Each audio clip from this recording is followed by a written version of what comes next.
In the business world, you've probably heard this tip dozens of times. Define your ideal client.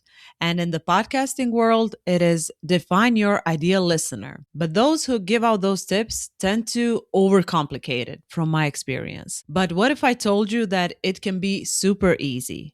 In today's episode, I will be sharing how you can define your ideal listener persona, which will make it so easy for you to record every single podcast episode. Are you ready?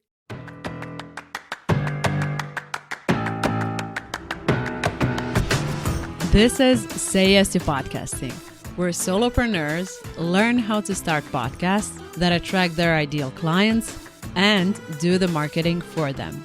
I'm your host, Anja Lordanic. Say Yes to Podcasting today. Now, if you've ever tried to define your ideal client, or in this case, we will be sticking to ideal listeners. If you've ever tried to come up with an ideal listener persona or avatar and realize that you're struggling with it, you're not alone. People definitely make this way harder than it needs to be, because what we usually hear is define their age, their income, where do they come from, where are they located, what are their goals, their struggles, their fears? How many kids do they have? What car do they have? And I'm here to break it to you. Most of those things are completely irrelevant. And I'm also here to tell you that you could figure out your ideal listener persona in less than 30 minutes. And this persona will not be something vague or made up. It will actually be helpful to you every time you sit down and start recording episodes.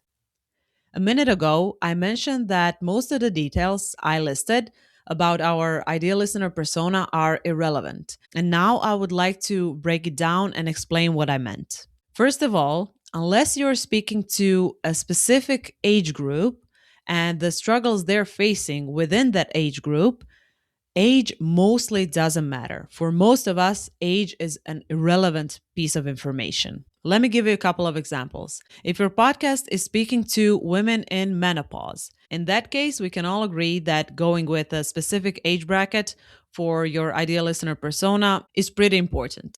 Another example, if your podcast is speaking to young people who have just finished university or college and are trying to find their first job, in that case, again, you're speaking to people from a certain age group. But for most of us who have podcasts about a certain area of expertise and are trying to solve certain business problems, for us, age doesn't matter. Because in my case, a 20-something-year-old and a 30-something-year-old and a 40-something-year-old can all have the desire to launch a podcast to support their business. And it's similar to you. If you have a sales podcast, most of us want to get better at sales. If you have a fitness podcast, most of us want to be in better shape than we are right now. If your podcast is about relationships, most of us, regardless of our age, could use some help in that area of life as well. Do you see what I mean now? Before I get into the meat of the episode, let me address one thing real quick. Most people try to talk to everyone, and a lot of people are afraid of excluding a certain group of people from their targeting, from their messaging. That is also not the right way to go about this, because if you're speaking to everyone, or I should say, if you're trying to speak to everyone, you won't speak to no one in particular. And the result will be generic content, generic messaging, generic advice. And as a consequence, none of those people will be inclined to message you or send you an email telling you that they're ready to work with you. Because when you're addressing everyone, no one feels like you're actually talking to them specifically. Now let's get to the main point of this episode. Instead of creating a persona in your mind, something made up, for example, Jane, 35, traditionally employed with a 9 to 5, she has a husband and 2 kids, she lives in the suburbs, doesn't like cats, prefers dogs, has 2 of them. No one cares, unless you have a dog training podcast. Anyway, my main piece of advice is if you're trying to define your ideal listener persona, pick a real person, a real life person whom you either know or don't know. And now we're going to explore both options. Why picking a real person to be your ideal listener persona works? Number one, and this is the most important thing, you already know what they're struggling with. You know their burning problem. you know how they think. Second thing, almost equally as important, you know how they speak. You speak their language. Why am I highlighting this? Well, podcasts are a spoken medium, and in every episode, we directly address our listeners. We're speaking to them if we're doing this right. And if we can name their problems, their struggles, their fears in their own language, they will feel understood because we get them. And in most cases, not only do we get them, but we were once in their shoes. Those are the things I want you to take away from this episode. You know how they think, you know what their problems are, their fears, their struggles, and you know their language. And one quick tip that might be helpful to you: in every podcast episode of yours, you don't need to address your audience as a whole, as a group of people. You can address a single person. You can use a singular you instead of a plural you. Now that we know that picking one single real life person is the way to go to define your ideal listener persona, how should you go about that? Who is your ideal listener persona? You can start with a few simple things. You can go with your past or current client. You can go with a peer who is a couple of steps behind you, someone who mentioned that they might need your help, someone who posted online about the struggles they're facing, and you could be the potential solution. Or, as I mentioned before, this real person could be you, but from 6, 12, 18 months ago, or 3 years ago, 5 years ago, when you were in your ideal listener persona's shoes. When we look at our persona this way, we realize that it is not a made up person. It is not someone whose characteristics we just made up. It is someone who actually exists, someone who needs our help, someone who is out there waiting for our message. And they're a real person. They're a person we understand deeply. They're someone we can address in every single episode.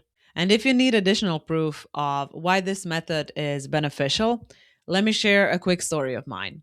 So, I was recently a guest on a podcast, and the host asked me how I make podcasting fun for myself. And one of the reasons I shared with him was this one: I make podcasting fun for myself by knowing what my person might be struggling with and creating episodes for them specifically, with the only goal of helping them get over an obstacle.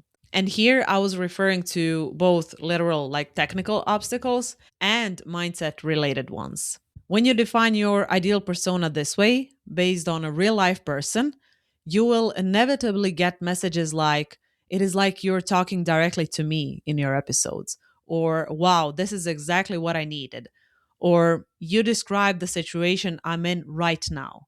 And those are some of the actual messages I received from my listeners because I'm talking to them, to you directly.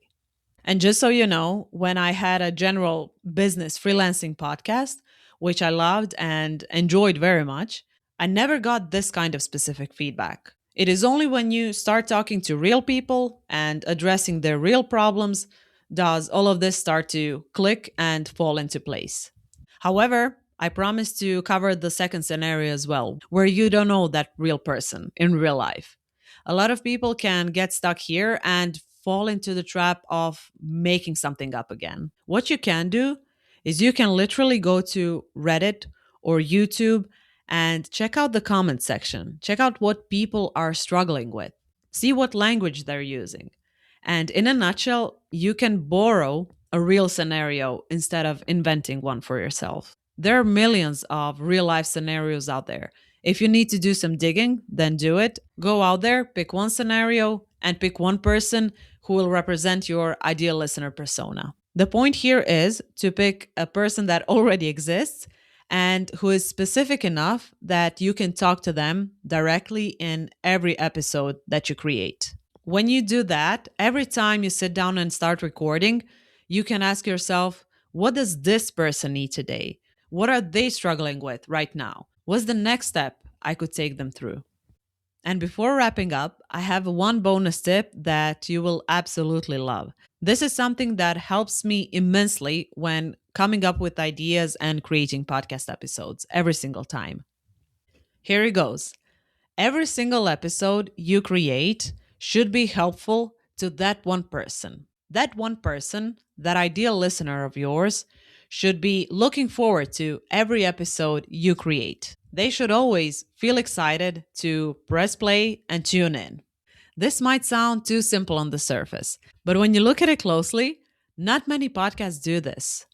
And those who do create episodes with one single listener persona in mind are winning and have people coming back to their shows over and over again, week in, week out.